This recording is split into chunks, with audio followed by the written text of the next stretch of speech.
We are called the United States of America and not the diverse states of America for a reason, because diversity is not a strengthening factor of society. It is unity that makes things strong. It is things that people have in common that we come together over. What's up, guys? VinceDao here. Be sure to like and subscribe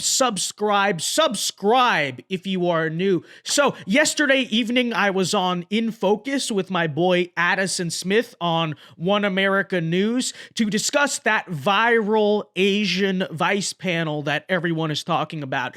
And I figured I'd share the segment with you because I thought it was pretty good. So here is that. I won't keep you too long, but just an FYI, I'm going to leave in his intro monologue on diversity and whether or not it is really our strength, because I thought it was quite good and worth hearing. But if you want to skip to just my interview, the video is chaptered, so you can do that too. But okay, remember to leave a like and take it away.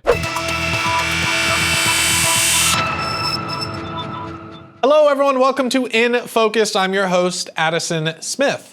What makes a society a society? What makes a country a country? How has every great nation become just that? More importantly, how did America establish itself as the greatest nation in the world? There's no single variant, single answer that can do justice to that question. We know it's not an idea that makes us a country, like Joe Biden insists. It's probably why we're barely getting by under his tyranny. And contrary to popular belief, it's not diversity either. It's not because we're a melting pot. In fact, especially as of lately, you can argue the opposite. The more we've become a melting pot, the more we've embraced that diversity is our strength, the less we feel like a cohesive country. The left certainly doesn't dispute that we're a divided nation. This is understood across party lines. We can't agree on anything anymore, not even what a woman is or if men can menstruate or not. Why? What happened? Where did we go wrong exactly? And how can we recapture what made this nation what it once was, a great country?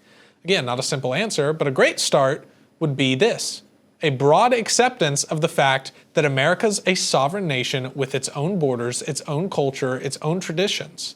And those things should be generally embraced and preserved and applauded by society. Assimilation, in other words. This used to be something we all understood as important. And now it's something that it seems like every country in the world but us understands.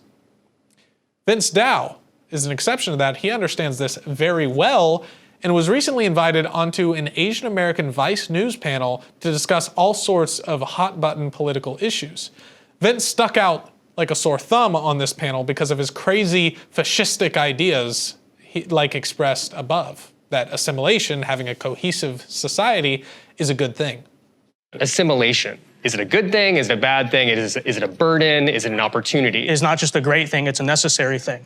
No society can hold together where people have nothing in common, they don't speak the same language, they don't practice the same things. And you may look at something like just food habits or what you eat and think that's fairly frivolous, but the truth of the matter is that on a broader level, when we're talking about more big picture things, differences in race, culture, religion, all these things, people have fought wars, violent wars, killed each other over these things for thousands of years. If America is to hold together, assimilation, not just good or bad, necessary. I don't think it's going to be possible for America to survive as a stable, functioning society if people don't, to some degree, say, well, here's what we're going to commonly agree upon. Shocking, appalling, if for your whole life you've had your head buried in the open society mindset. Now, also in this same interview, Vince provided the panel with some conventional wisdom. Here's how that went. Statistically, it is true that Asians, right, on average, make more money, in terms of medium, make more money, better test scores, get into better colleges, all that stuff. I think the question is, why is that? And I don't know, model minority, whatever that label wants to mean. That's actually a myth because we cannot be... Well, no, listen, well, let me finish my point. We need to observe what makes people successful and unsuccessful. And I think when you look at trends that are generally true in the Asian community, not of everyone, but are generally true, usually you have families that are sticking together. You have, people are taught to work hard in school, not get into trouble. I think that translates to why Asians en masse are successful. And I don't think you have to be Asian or white for that matter to not have kids out of wedlock, not, commit crime, not cause trouble or whatever it is. It's just a matter of common sense. That's what makes people successful. And if that's so-called assimilation, having a nuclear family, buying a house, going to school, whatever it is, then yeah, okay, call me a pro-assimilation then. I think there's a difference between assimilation and erasure. Yes. Erasure! Vince is erasing entire cultures because he has these crazy, dangerous ideas like get married and be responsible. Did you see the looks on their faces? This is what happens when you tell a group of leftists that people should get married, have kids, and teach those kids not to commit crimes. It's erasure, dang it! Vincedao joins me right now to discuss this, the founder of American Virtue. Vince, this panel actually happened around a month or so ago, I believe, and now it's just gone extremely viral. These reactions are golden. Yeah, and I mean, here's the funniest part about it. My comment at the end about that being assimilation was semi-sarcastic in the sense that I think there's a lot more to assimilation than just having a family, working hard, and not committing crime, right? It's about acclimating to customs, values, culture, things like that. But I kind of threw in this semi-sarcastic jab because apparently the idea of not committing crime and whatnot is so controversial. I just kind of casually said at the end, if that's so-called assimilation, then, call me an assimilationist. And notice how that one girl takes it 100% absolutely seriously and says that that's a bad thing, right? And Michael Knowles pointed this out when he reacted to it. It's like, what exactly is she trying to say with that comment about erasure? Is she trying to say that, not committing crime and working hard and not being lazy and dysfunctional is a part of minority culture? Because that's not what I said. That's not what any of us have said. But that apparently is the stance of liberals, and if that were true, they also don't think that those are bad aspects of culture that should be erased. Apparently, not committing crime is erasing culture, and that's a bad thing. I don't know.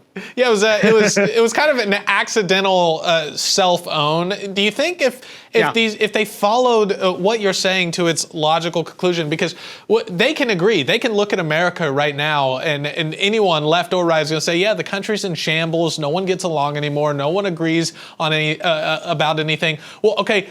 Follow this argument to its logical conclusion. How did we get here where we're so divided? Could it have anything to do, Vince, with the fact that we've adopted this open society mindset where everyone can believe whatever they want and do whatever they want and no one has to share anything in common? Do you think there's any chance that they'll connect those dots? Well, of course that is true, right? We are called the United States of America and not the diverse states of America for a reason, because diversity is not a strengthening factor of society. It is kind of, in the root word, you can tell, a dividing factor in society. It is unity that makes things strong. It is things that people have in common that we come together over. But I don't think they'll realize that, because to them, and this is the view of the critical race theorists, the Marxists, all that stuff, everything bad that you see in society is the fault of white supremacy, right? Never mind the fact that, the left has been handed total institutional control for decades and the country's getting worse in every measurable aspect. They exist in a perpetual state of revolution where it is always the fact of white supremacy and you have not given the affirmative action regime enough power. This is why we need to do more and more, even though that more and more is what is destroying the country. So I would say good luck, because anything bad that you see is going to be blamed on white people. To quote radical Marxist activist Angela Davis in the 1970s, referring to a black woman who just murdered a white woman in cold blood. What did she say? She said it was racism that pulled that trigger. That's what these people unironically believe. So, well, I want to play some pushback that they tried to give you. We have a clip of it. Let's look. Who gets to choose it? The majority culture, I suppose. And what's majority culture? The people with power. And who's people with power? Who's people with power? White people. Well, I don't know if that's. I'm gonna say it. Yeah. White people. It's okay. I don't know if that's necessarily so true. I mean, Wait, can you look unpack? at, Yeah. I don't Let's elaborate. I don't think a particularly white quote unquote interest controls things like In America. pop culture. Do you believe Well, I white think- supremacy exists? I think there are people who believe in it. I think there's people who all believe that their race is superior. So you don't believe in white supremacy? Do you believe America is a white believe in supremacist state? No, not at all. And not found No by- white supremacist state would even like allow us to be doing this. Like I don't understand. It's a white supremacist. There's just KKK people walking. Actually, I go around New York City. I notice that like I guess Brooklyn a little bit different. Most of the people here are not white and they're doing their thing. So I don't understand. What does doing their thing mean to you? Going to work. Are they making the same amount of money? So of course, as you mentioned, Vince, they brought it back to race, and their brains just completely broke when you pointed out that no, we're not a white supremacist country. I don't think a white supremacist country would allow this. I don't think a white supremacist country would make a black guy president and a black or Indian woman, take your pick, vice president. They're mind boggled. Yeah, and I think when you look at the way things are now, it's like there is a definite bias against white people in pop culture and society. You see it in the movies, the commercials, everything. You see it in the diversity quotas that all major educational institutions and corporations maintain. And so, you know, forget the KKK part. That's kind of a sly remark, I guess you could say. But how would a white supremacist state intentionally set up its institutions to actually discriminate against white people and set up entire national education curriculums to teach that white people are evil? I mean, what's the 5D chess move here, right? The white supremacists are secretly controlling the whole thing, and this is the product. I don't think they're doing a very good job if that's the case. I don't know. Yeah, I don't either, but totally agree with you that the only race that you're allowed to culturally bash and discriminate against, and in many cases legally discriminate against today, is white people. So appreciate you pointing that out. I will send you my address after this so you can address a check to me in the form of reparations. Vince Dao, founder of American Virtue. Thank you so much for being here. Fantastic job on the panel. You defended the conservative position quite well, so thank you. Thank you. God bless.